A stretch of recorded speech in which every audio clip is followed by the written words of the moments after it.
Bismillahirrahmanirrahim. Assalamualaikum warahmatullahi wabarakatuh.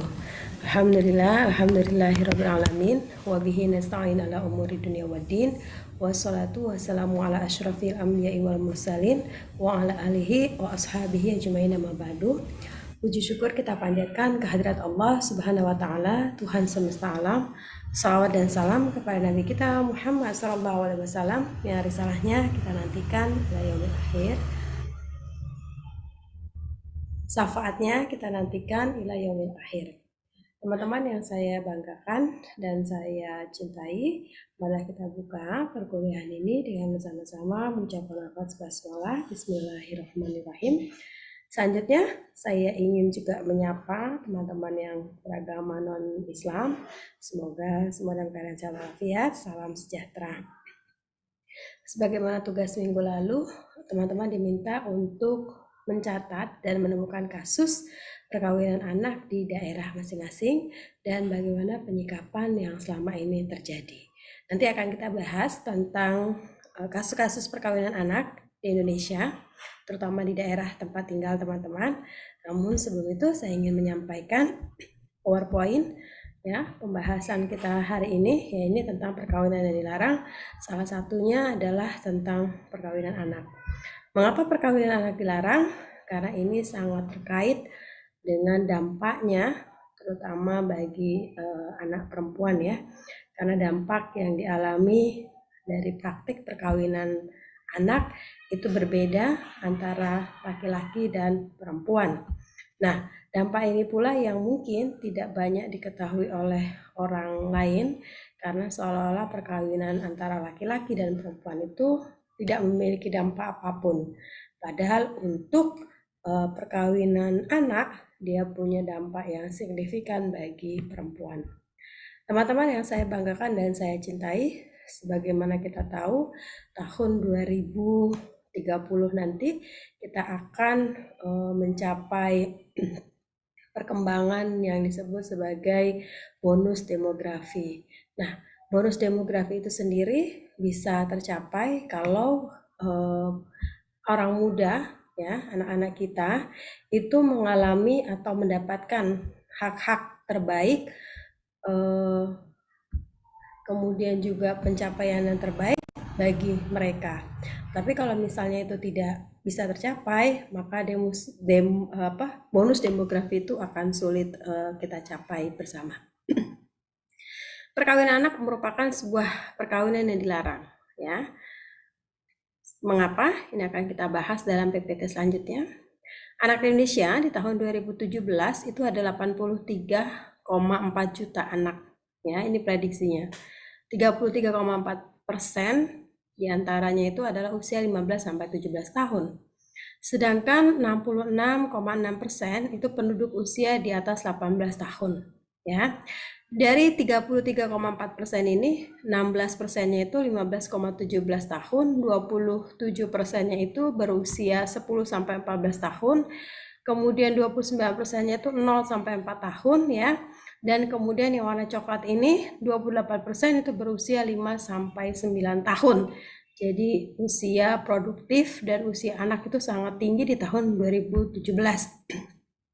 6 provinsi dengan perkawinan anak tertinggi di Indonesia. Pertama Sulawesi Barat 34,2%, dilanjutkan Kalimantan Selatan 33,68%, dilanjutkan 33,56% itu Kalimantan Tengah. Kalimantan Barat ada di angka 32,21% dan Sulawesi Tengah di angka 31,91%. Prevalensi angkanya seperti ini ya. Sedangkan Indonesia ya itu di angka 25,71%. Nih di sini. Jadi masih ada 23 provinsi di atas angka nasional. Ini sangat tinggi sekali. Prevalensi tertinggi perkawinan usia anak menurut provinsi dan indeks kedalaman kemiskinan itu Sulawesi Barat. Jadi semakin tinggi perkawinan anak, maka indeks kemiskinannya juga tinggi. Sedangkan prevalensi terendah perkawinan anak menurut provinsi dan indeks kedalaman itu adalah Kepulauan Riau. Ya, teman-teman, menurut data Badilak tahun 2016, jadi kalau kita ngomongin soal perkawinan anak, itu akan berkorelasi dengan data Badilak. ya, ini data di Pengadilan Agama, bahwa dispensasi perkawinan anak itu paling banyak permintaan ada di Surabaya, 3.297 kasus. Dilanjutkan Semarang, 3.112 kasus. Lalu Bandung, 1.117 kasus. Makassar, 1.231 kasus. Lalu Yogyakarta, 345 kasus. Samarinda, 374 kasus. Banjarmasin, 342 kasus. Jadi ini perkawinan anak yang dimohonkan kepada agama untuk izin. Demikian juga ketika terjadi perkawinan anak, maka pada saat yang sama terjadi perceraian. Angka perceraian itu mencapai 152.574 kasus. Di mana kasusnya ini terjadi karena judi, ya, yang dilakukan oleh suami. Lalu 70.958 kasus itu terjadi karena perbuatan zina atau selingkuh. Dilanjutkan dengan kasus 105.266 kasus itu karena poligami. Jadi usia anak itu juga menyebabkan terjadinya perceraian. Situasi perkawinan anak itu menyebabkan 1 dari 4 anak perempuan sebelum menikah usia 18 tahun. Kemudian anak perempuan itu yang ketika mereka sudah menikah, lalu mereka akan menetap di rumah, tidak bisa kemana-mana, tidak melanjutkan sekolah. Kemudian 100,8% anak perempuan yang menikah di usia 15 tahun itu juga pendidikannya menjadi rendah, ya. Dan mereka kebanyakan tinggal di pedesaan. Jadi peluang untuk menjadi scholar kemudian menjadi semakin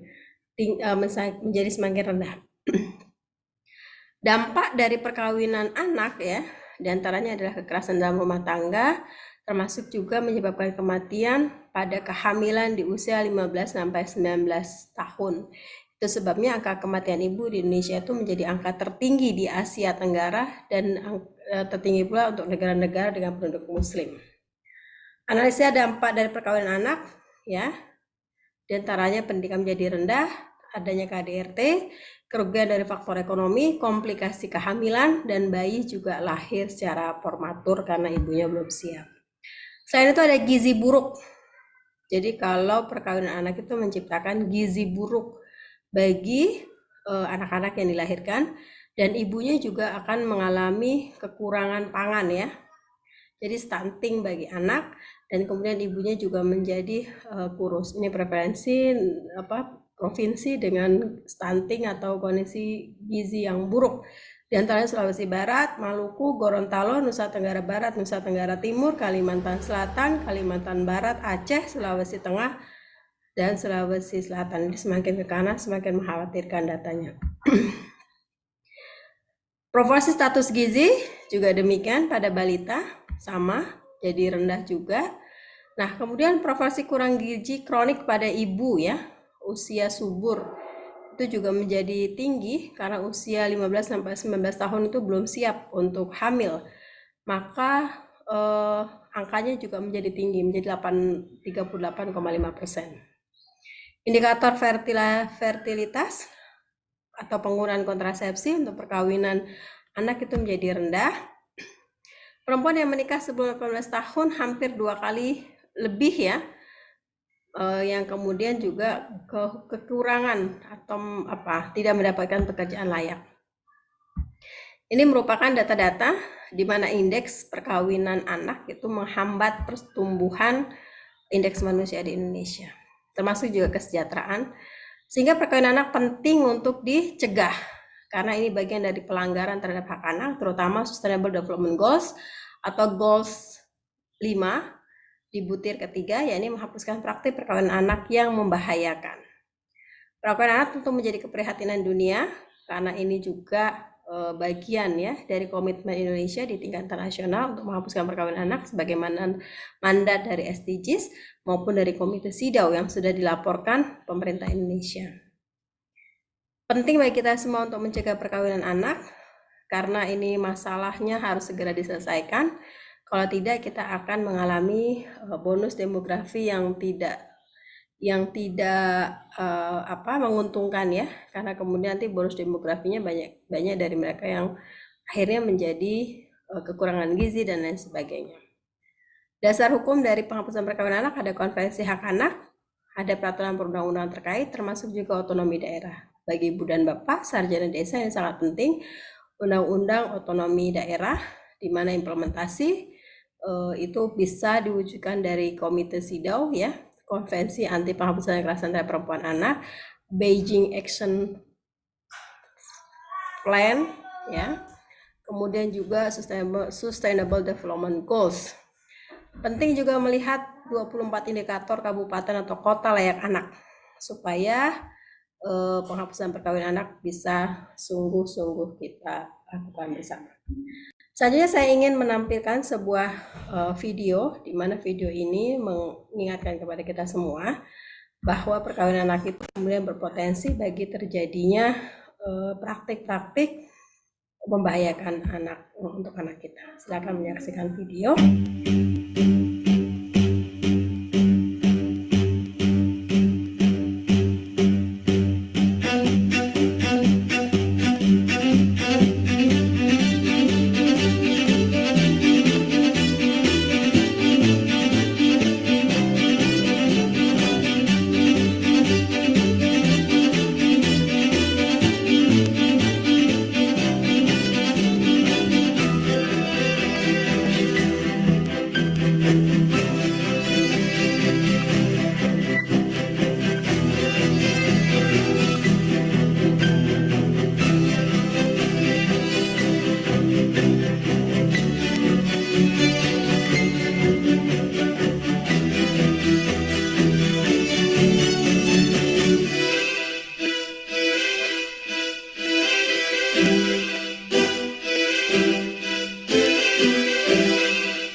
Ya, dari video tadi jelas terlihat kalau kita mengawinkan anak di usia kurang dari 21 tahun atau 12 tahun, maka anak itu punya potensi terhadap trafficking, smuggling gitu ya. Kemudian juga bahkan mereka bisa terkena yang namanya penyakit menular HIV/AIDS dan